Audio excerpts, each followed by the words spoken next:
Okay, no warm-up, no warm-up. Good morning, everyone. Bonjour tout le monde. Hello, everyone. Thank you all for being here. It's a pleasure to be in Windsor. It's a pleasure to be back. It's great to be in the home of the Spitfires. I want to be home of the Spitfires. There we go. Yeah, go Spits. And actually, go Spits. They're in the playoffs, right? They're going to have a good run, continuing in the tradition of Al Arbour and Glenn Hall and Marcel Pronovost. And it's great to be here with our two fantastic Liberal candidates, Chris Sutton and Eric Kuzmarek. And above all, it's great to be here in the home of the Canadian auto industry. You know, we're here today because of who's behind me. Proud union members, men and women who are the backbone of the Canadian auto manufacturing sector.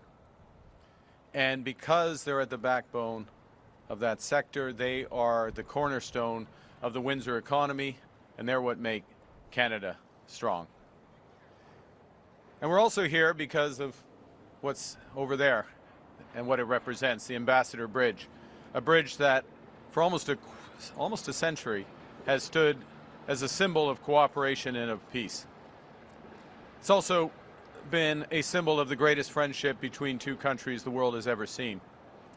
And it's more than a symbol. It carries a quarter of all goods traded between Canada and the United States, 1/4 of all goods. That is $140 billion every year. It is $400 million every single day. It's an extraordinary achievement. It's an extraordinary friendship and economic partnership.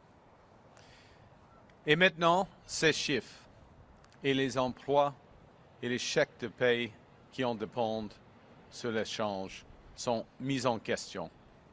Les relations entre le Canada et les États-Unis ont changé.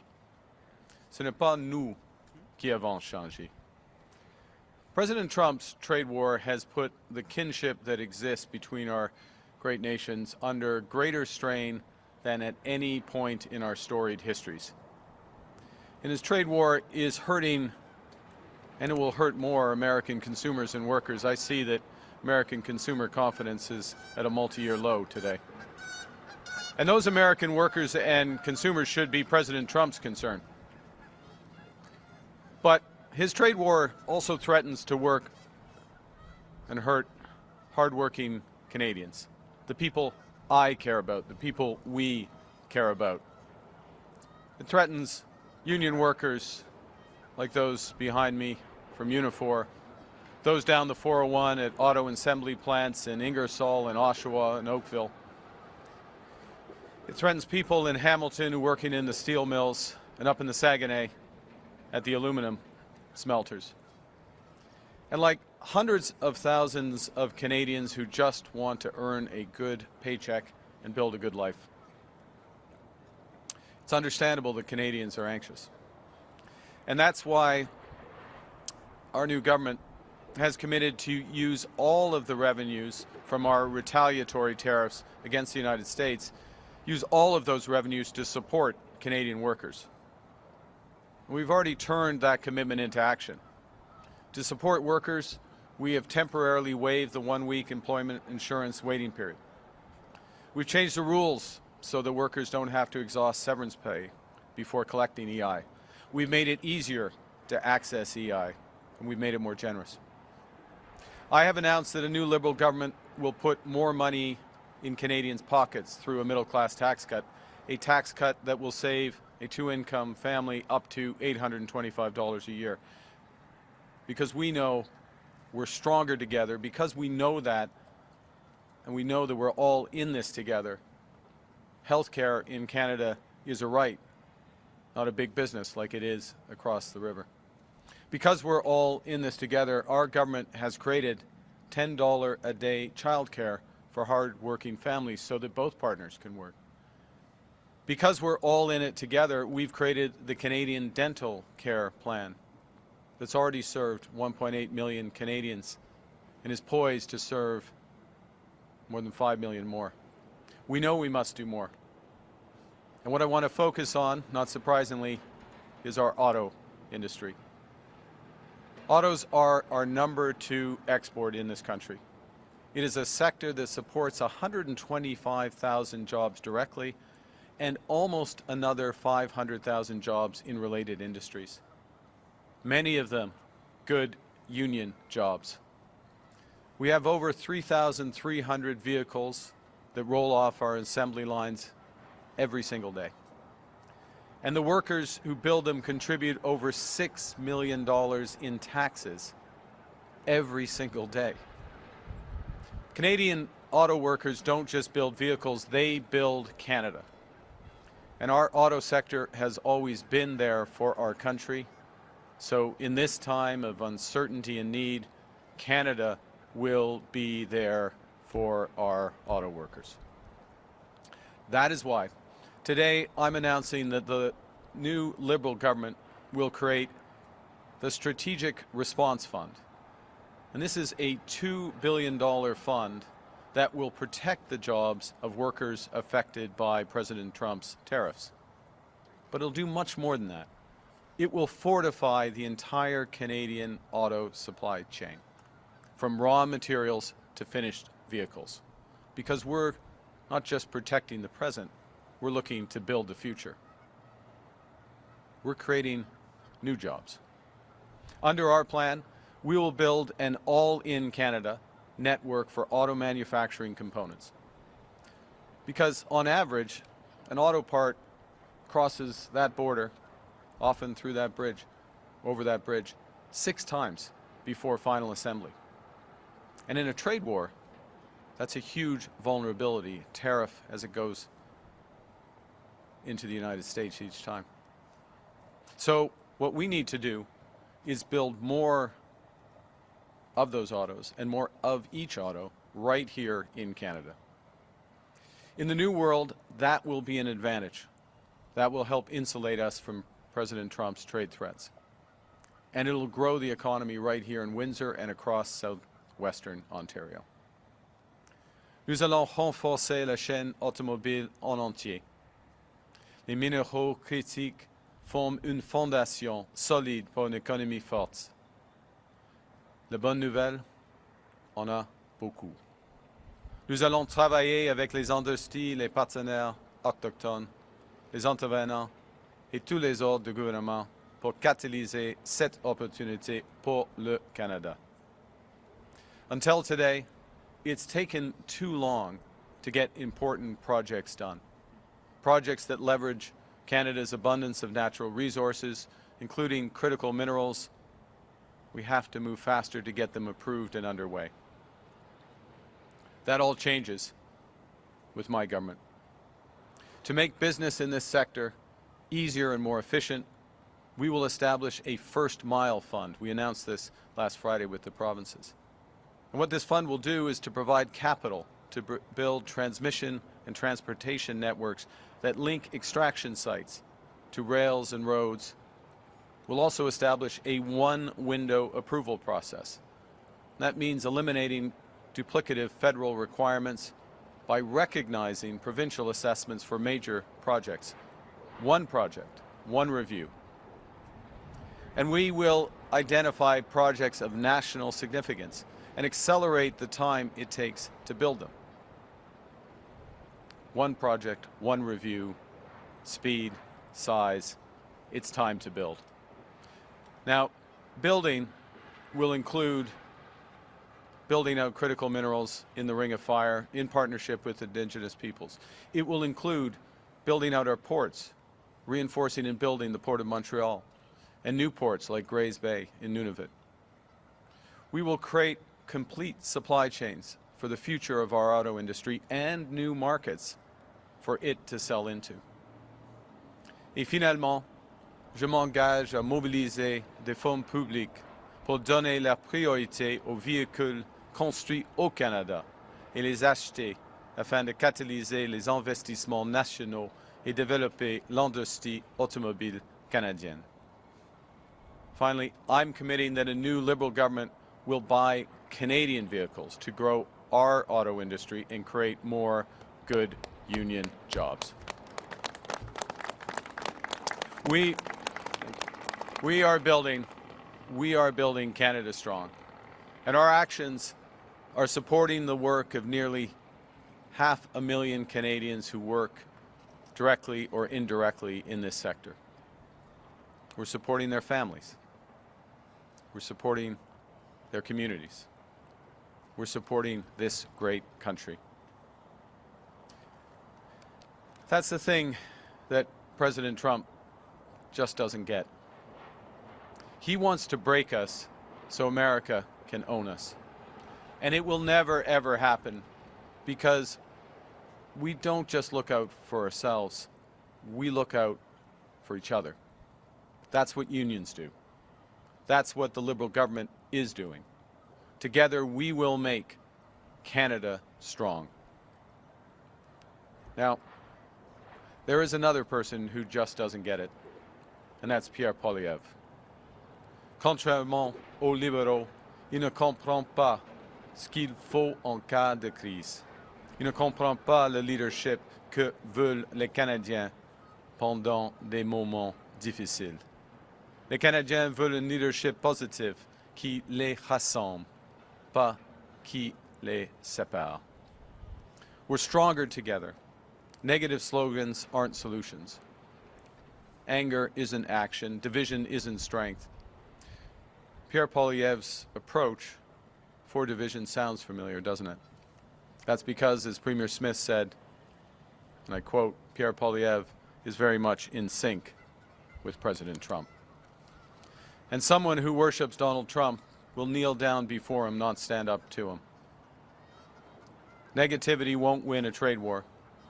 It won't pay the rent or the mortgage, and negativity won't bring down the price of groceries.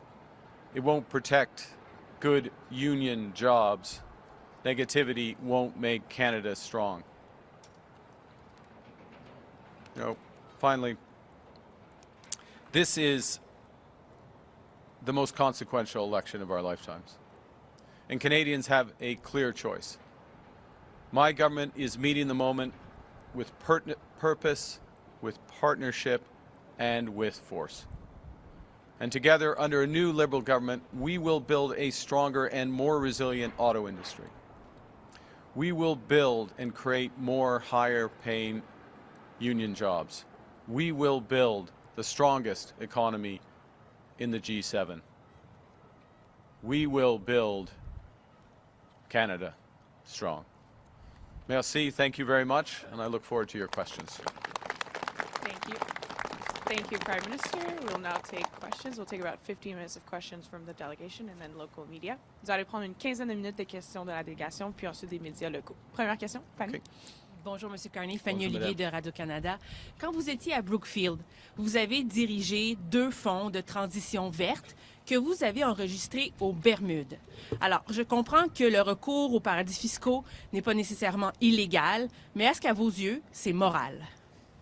C'est les fonds de Brookfield, les investisseurs dans les fonds de Brookfield, y compris les caisses de dépôt de Québec, par exemple, les fonds pour les enseignants ici à l'Ontario. Et c'est une méthode afin d'avoir les rendements pour des gens qui bénéficient des investissements de la caisse de dépôt et d'autres fonds de pension canadiens. Et les impôts sont payés par les individus, en effet. Ça, c'est la vérité.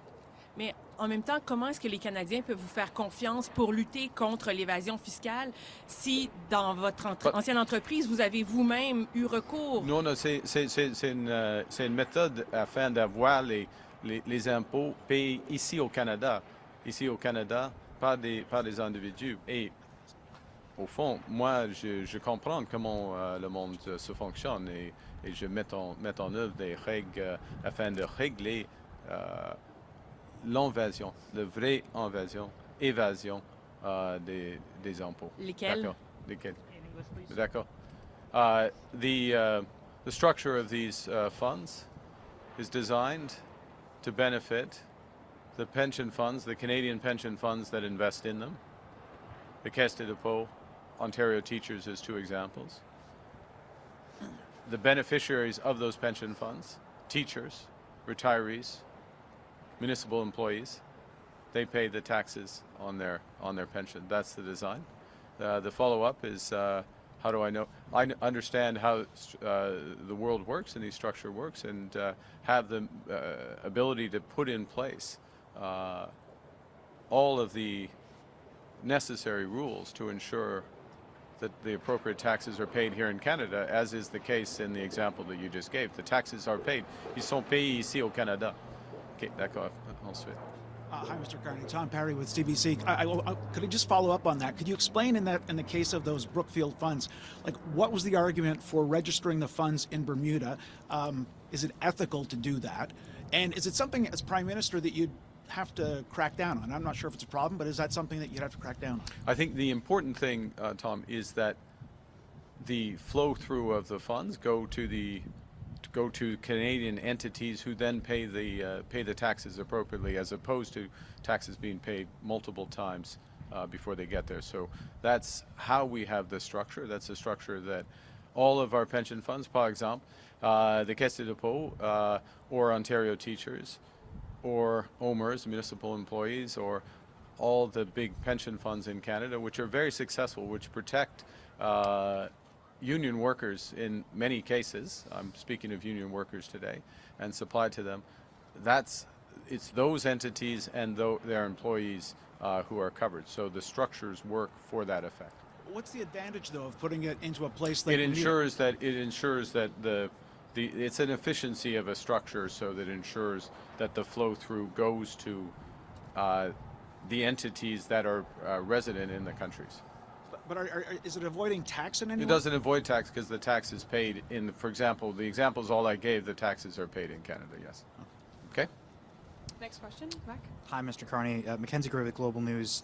Just on your personal assets, do you have any, in Stripe and Brookfield, do you have any equity, stock options, or anticipate any future payments from either two of those companies? So the first thing to say with respect to my personal assets is I have complied with all of the rules. In fact, I've over-complied with all of the rules in advance, so months and months and months in advance, and put in place both divestitures. So I actually don't own directly any stocks in those companies, but since I had worked at those companies, I put in place ethical screens. So my approach to public life, and I've been in public life for more than 2 decades, is to meet all the standards and surpass the standards with the highest integrity. And my record, you can look at it, my track record is that as Governor of the Bank of Canada and other roles internationally. So I comply with the rules. Pierre Poilievre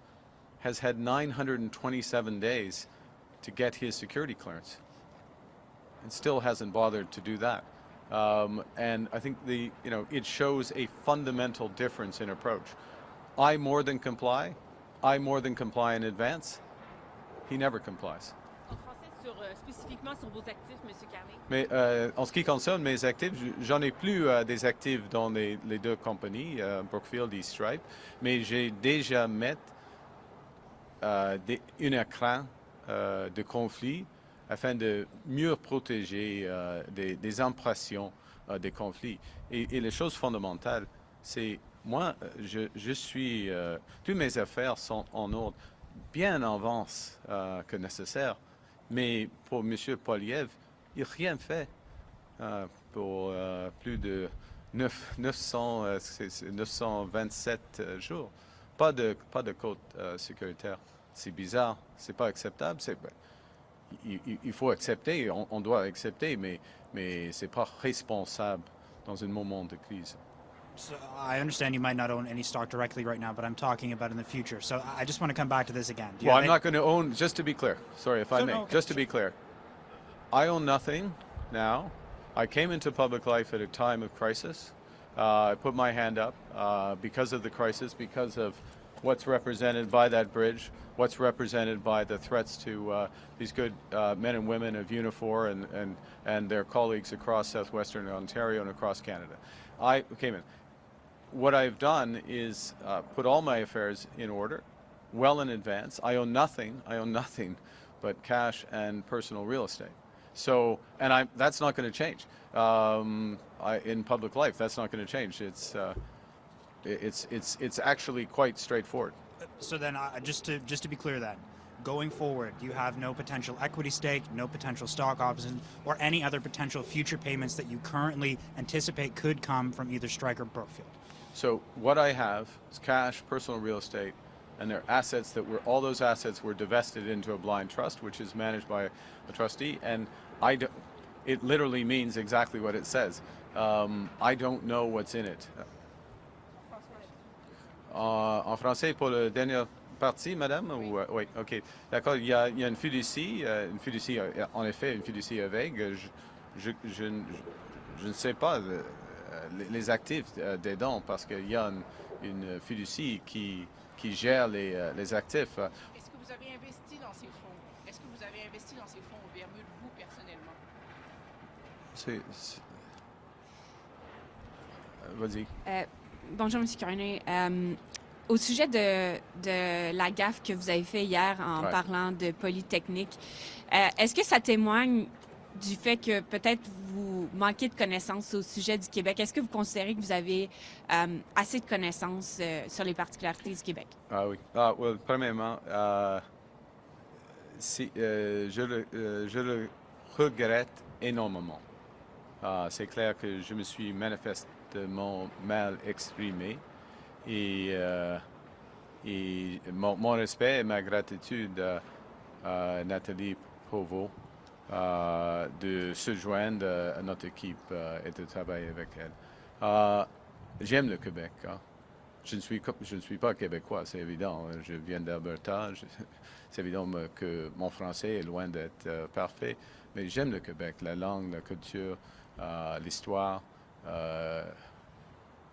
l'initiative, les entrepreneurs du Québec. Et je m'engage beaucoup au Québec et des sujets du Québec.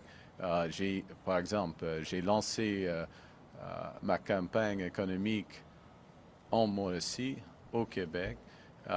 Et je passe plus de jours au Québec pendant la campagne de chefferie que d'autres provinces, par exemple. Et est-ce que vous vous entourez dans votre garde rapprochée, dans ceux qui vous conseillent? Est-ce que vous avez des Québécois dans votre équipe qui vous conseillent sur les particularités, par exemple, du Québec? Oui. Par exemple, on a un cabinet de 23 personnes. On a 6 ministres qui viennent du Québec. Le ministre des Finances, le ministre des Affaires étrangères, le ministre de la Culture et Identité canadienne et plusieurs d'autres, par exemple. Et dans mon équipe, j'ai plusieurs personnes qui viennent du Québec qui me conseillent. Mais dans votre équipe à vous, là, dans votre campagne, au sein de vos conseillers à vous, là, pas au sein du Conseil des ministres? Oui, par exemple, Pascal Desrosiers, Janice Charette, il y en a beaucoup.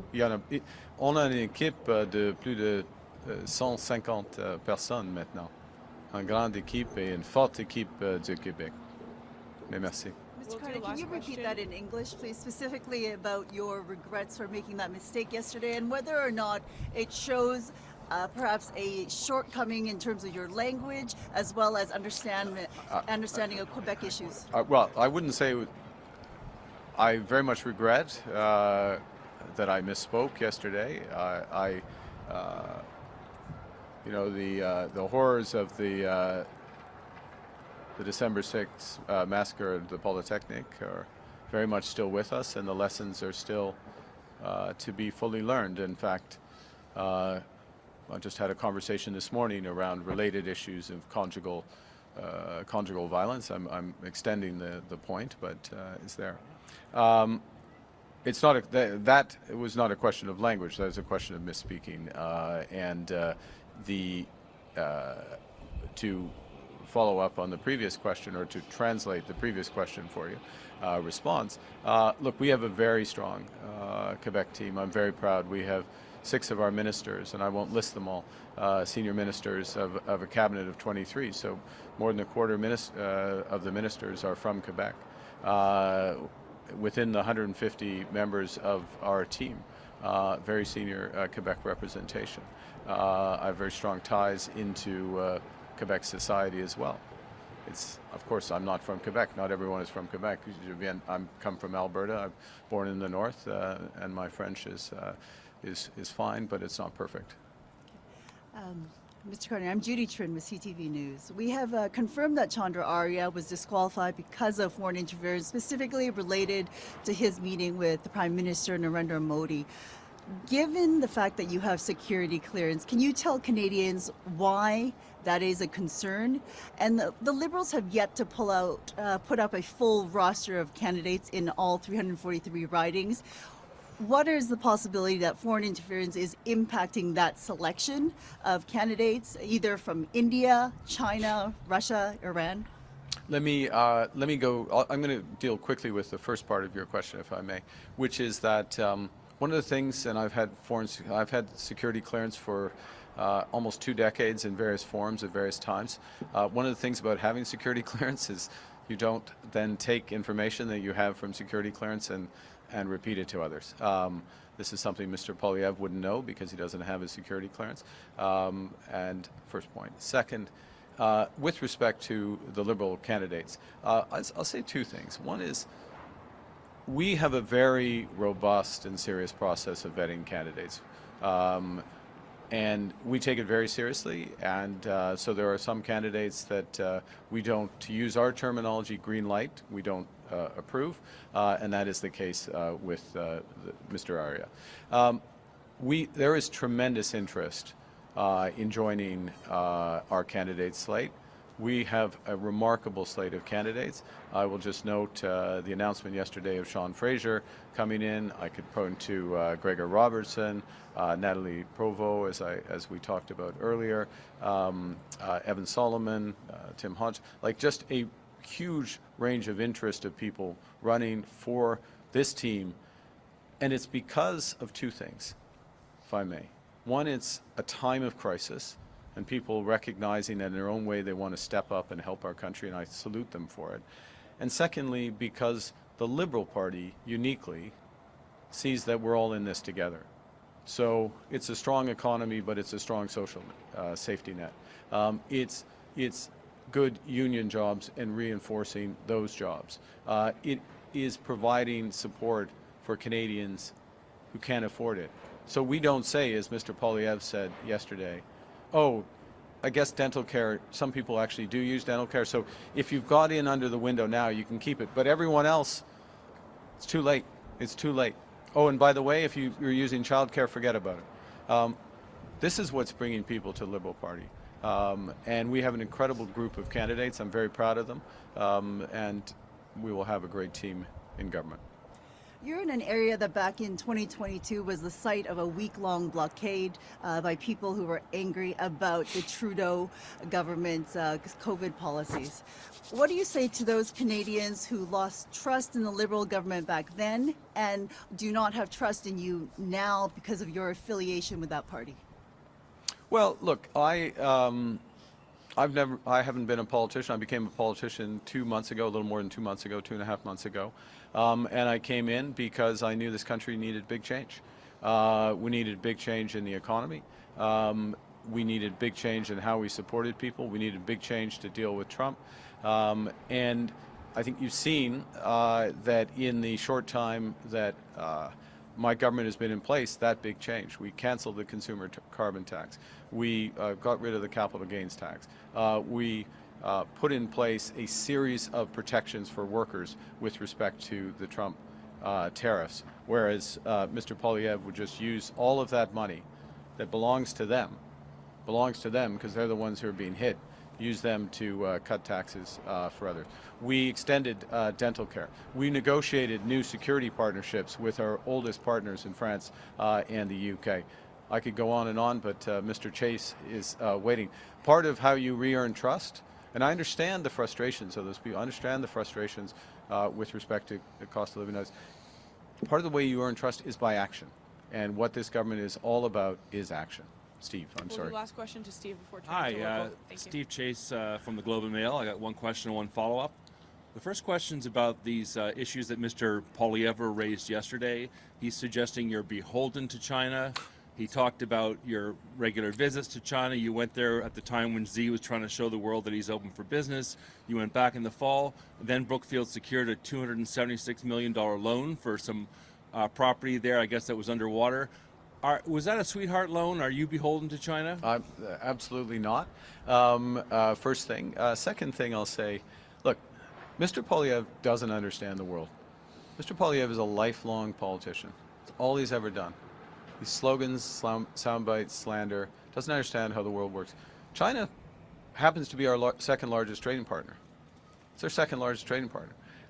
We have trade disputes with China right now caused by them in the agriculture sector. It's one of the areas which we need to engage on. It's one of the areas, when you think about, again, the auto sector and the future of the auto sector, we've got to understand where China is, where China is going, whether or not there's any room for partnership in that.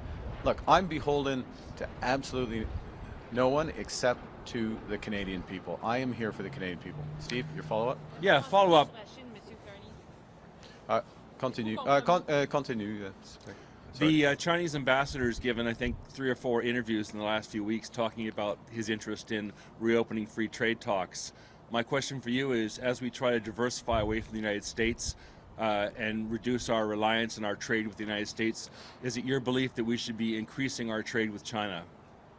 Look, and reopening free trade talks. Here's my view on this broader set of issues. We need to diversify our trade as a country.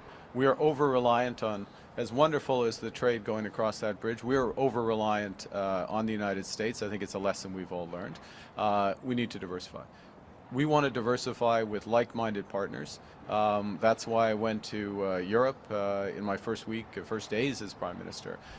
Spoke first with European President von der Leyen, obviously met with the French President, and then separately, because it's not part of Europe anymore, as you know, the United Kingdom, in terms of building trade with them. There are partners in Asia that we can build deeper ties. There is certain activity that, but the partners in Asia that share our values don't include China. There's certain activity that we could have with China. We obviously do have a large amount of trade with them, but we have to be very careful, very deliberate, and they need to meet Canadian standards. Okay, merci. Monsieur Carney, est-ce que vous pouvez traduire votre réponse sur la Chine, s'il vous plaît? Sur la Chine, Est-ce que vous êtes compromis? Merci. Pardon, la dernière partie de... Juste, si vous pouvez traduire votre réponse sur la Chine, est-ce que vous êtes compromis? Compromis, pas du tout. Pas du tout. Je travaille pour les Canadiens et les Canadiens. C'est facile. M. Poilievre, il devient de plus en plus fâché et désespéré. Il invente toutes les choses. Il est un homme de... He's a conspiracy theorist. Spends too much time with his MAGA friends, and he comes up with whatever he can think of. I'm beholden to the Canadian people. I'm proud to be working with my colleagues at a crucial time for our country. And I'll say one last thing. We have a positive agenda for this country. We are bringing Canadians together to build. Yes, the auto sector is under threat, but what today is about is building the future of the auto sector together. That's the positive agenda, not coming up with slander of the day. Thank you very much. 2 quick questions from local. Oh, I'm sorry. Good morning, Rob Hindy from AM 800. I'm guessing Eric and Chris and the union officials behind you have told you how these tariffs will impact Windsor Essex. So your message to Windsor Essex, your supporters and undecided voters as well. Yeah, so the message is clear. We are absolutely laser focused on this issue. We are laser focused on the issue. You have 2 great individuals behind you and direct lines of communication to me in the cabinet to make sure that we're taking action. So we have done several things in order to put in place the support that's necessary.